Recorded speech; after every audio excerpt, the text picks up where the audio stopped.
ಚಿನ್ನಣ್ಣ ಚಿನ್ನಣ್ಣ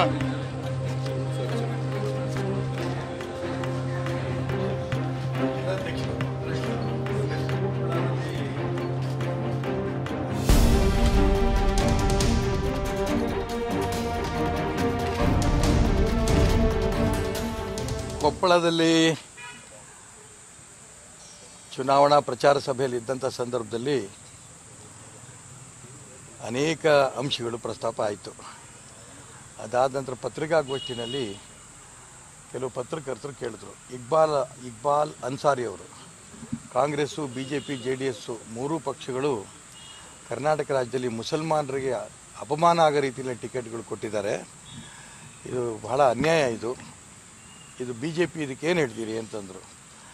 ನಮಗೆ ಕರ್ನಾಟಕ ರಾಜ್ಯದಲ್ಲಿ BJP ಬಗ್ಗೆ ಮುಸಲ್ಮಾನರಿಗೆ ಇನ್ನೂ ವಿಶ್ವಾಸ ಬಂದಿಲ್ಲ, ನಮಗೂ ಅವ್ರ ಬಗ್ಗೆ ವಿಶ್ವಾಸ ಇಲ್ಲ.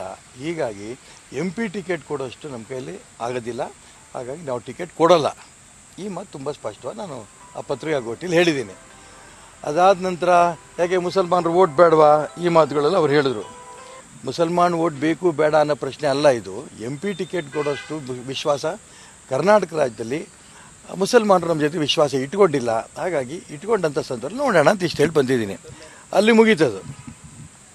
ಅದಾದರೆ ಮೊನ್ನೆ ನಾನು ಬೆಂಗಳೂರಿಂದ ಶಿವಮೊಗ್ಗ ಬರ್ತಾ ಇರಬೇಕಾದ್ರೆ ಟ್ರೈನಲ್ಲಿ ನನಗೆ ಒಂದು ಈ ರೀತಿ ಥ್ರೆಟನಿಂಗ್ ಕಾಲ್ ಬಂದಿದೆ. ಈ ರೀತಿ ಮುಸಲ್ಮಾನರ ಬಗ್ಗೆ ನೀವು ಟಿಕೆಟ್ ಕೊಡಲ್ಲ ಅನ್ನೋ ಥರದೆಲ್ಲ ಮಾತಾಡಿದ್ರೆ, ನಾವೇನು ಬಂದು ನಿಮ್ಮ ಹತ್ರ ಕೇಳಿಲ್ಲ, ನೀವು ಈ ರೀತಿ ಯಾಕೆ ಹೇಳಬೇಕಿತ್ತು ಹಾಗೆ ಹೇಗೆ ಅಂದರೆ, ನೀವು ಕೇಳಿದಿರೋ ಪ್ರಶ್ನೆ ಇಲ್ಲ. ಇಕ್ಬಾಲ್ ಅನ್ಸಾರಿ ಅವರು ಏನು ಹೇಳಿದ್ರು ಅದಕ್ಕೆ ನಾವು ಉತ್ತರ ಕೊಟ್ಟಿದ್ದೀನಿ, ಬೇರೆ ಏನು ಪ್ರಶ್ನೆ ಇಲ್ಲ ಅಂತ ಹೇಳಿದಾಗ, ಇಲ್ಲ ಇದೇ ರೀ ಮುಸಲ್ಮಾನರ ಬಗ್ಗೆ ನೀವು ಭಾಳ ಅಪಮಾನದ ಮಾತುಗಳು ಆಡ್ತಾನೆ ಇರ್ತೀರಿ, ನಿಮ್ಮ ಬಗ್ಗೆ ನಮ್ಗೆ ಗೊತ್ತು ಏನೇನು ಮಾಡಬೇಕು ಅನ್ನೋ ಥರದಲ್ಲಿ ಒಂದು ರೀತಿ ಥ್ರೆಟ್ನಿಂಗ್ ಕಾಲ್ ಜೀವ ಬೆದರಿಕೆ ರೂಪದಲ್ಲಿ ಅವ್ರು ಮಾತಾಡಿದ್ದಾರೆ. ಆಮೇಲೆ ಸ್ವಲ್ಪ ಅದಾದ ನಂತರ ಮುಂದುವರೆದು ಅಶ್ಲೀಲ ಪದಗಳನ್ನು ಕೂಡ ಬಳಸಿದ್ದಾರೆ. ನಾನು ಅವ್ರಿಗೆ ಯಾವ ಉತ್ತರಗಳು ಕೊಡಬೇಕು ಉತ್ತರ ಕೊಟ್ಟಿದ್ದೀನಿ. ಹಾಗಾಗಿ ಇವತ್ತು ಕರ್ನಾಟಕ ರಾಜ್ಯ ಸರ್ಕಾರದ ಕರ್ತವ್ಯ ಇದೆ ವಿರೋಧ ಪಕ್ಷಗಳ ಬಗ್ಗೆ ಮತ್ತು ಈ ರೀತಿ ಗೂಂಡಾಗಿರಿ ಮೇಲೆ ಯಾರು ಥ್ರೆಟ್ನಿಂಗ್ ಕಾಲ್ ಕೊಡಿಸೋಂಥ ಮುಸಲ್ಮಾನರುಗಳಿದ್ದಾರೆ ಆ ಗೂಂಡಾಗಳ ಬಗ್ಗೆ ಕ್ರಮ ತಗೊಳ್ಳೋದು ಸರ್ಕಾರದ ಕರ್ತವ್ಯ ಇದೆ. ಕ್ರಮ ತಗೋಬೇಕು ಅನ್ನೋಂಥ ಒತ್ತಾಯವನ್ನು ಕೂಡ ಇವತ್ತು ನಮ್ಮ ಜಿಲ್ಲಾ ಅಧ್ಯಕ್ಷರಾದ ಮಾನ್ಯ ರುದ್ರೇಗೌಡರ ನೇತೃತ್ವದಲ್ಲಿ ಬಂದು ಇವತ್ತು ನಾವು ಜಿಲ್ಲಾ ರಕ್ಷಣಾಧಿಕಾರಿ ಮನವಿ ಅರ್ಪಣೆ ಮಾಡಿದ್ದೀವಿ. ನೋಡೋಣ ಸರ್ಕಾರ ಏನು ಕ್ರಮ ತಗೋತೋ ನಾವು ಕಾಯ್ತಾ ಇದ್ದೀವಿ. ಗೊತ್ತಿಲ್ಲ ಎಲ್ಲಿಂದ ಬಂದಿದ್ದು, ದೇವರಿಗೆ ಗೊತ್ತು. 8 ನಂಬರ್ ಇದ್ದಿದ್ದರಿಂದ ಏನಪ್ಪ ವಾಯ್ಸ್ ಕಾಲ್ಸ್ ಆಗಿರೋದ್ರಿಂದ ನಮಗೆ ಎಲ್ಲಿಂದ ಬಂದಿದೆ ಅಂತ ಗೊತ್ತಿಲ್ಲ. ಅದಕ್ಕೆ ತನಿಖೆ ಮಾಡಿಸ್ಬೇಕು ಸರ್ಕಾರ. ಹೌದು, ತನಿಖೆ ಮಾಡಬೇಕು ಸರ್ಕಾರಕ್ಕೆ ಒತ್ತಾಯ ಮಾಡಿದ್ದೀವಿ. ಹೇಳಿದ್ರೆ ಇಷ್ಟೋ ತನಕ ಮತ್ತೆ ಹೇಳ್ಬೇಕು. ಪದಗಳು ಹೇಳ ನಾನು ಆ ಪದಗಳು ಬೇಡ ಅಂತ ಹೇಳಿಲ್ಲ ನಾನು ಅಷ್ಟೇ. ಅವನೇನು ಹೇಳಿರ್ಬೋದು, ಅದಕ್ಕೆ ನಾನೇನು ಉತ್ತರ ಕೊಟ್ಟಿರ್ಬೋದು, ಊಹೆ ಮಾಡಿ ನಿಮಗೆ ಗೊತ್ತಾಗುತ್ತಲ್ಲ. ಗೊತ್ತಾಗತ್ತಾನೆ? ಹೂನಪ್ಪ, ಅದೇ ಥರದಲ್ಲಿ ಏನೇನು ಮಾಡಬೇಕು ನಮಗೆ ಗೊತ್ತಿದೆ, ಹೆಂಗೆ ತೆಗಿಬೇಕು ಅಂತ ಗೊತ್ತಿದೆ. ನಿಮ್ಮನ್ನು ಈ ರೀತಿ ಪ್ರಾಣ ಬೆದರಿಕೆ ಆಗೋ ದಿಕ್ಕಿನಲ್ಲಿ ಏನು ಯಾವ ಪದಗಳು ಬಳಸ್ಯಾರ ನಾನು ವಿವರಕ್ಕೆ ಇಲ್ಲಿ ಹೇಳೋಕ್ಕೆ ಇಷ್ಟಪಡೋದಿಲ್ಲ. ಅದಕ್ಕೆ ಸರ್ಕಾರದ ಕರ್ತವ್ಯ ಇದೆ ಈ ದಿಕ್ಕಿನಲ್ಲಿ. ಹಿಂದೂ 2 ವರ್ಷ ಕೆಳಗೂ ಈ ರೀತಿ ಬಂದಿತ್ತು ನನಗೆ.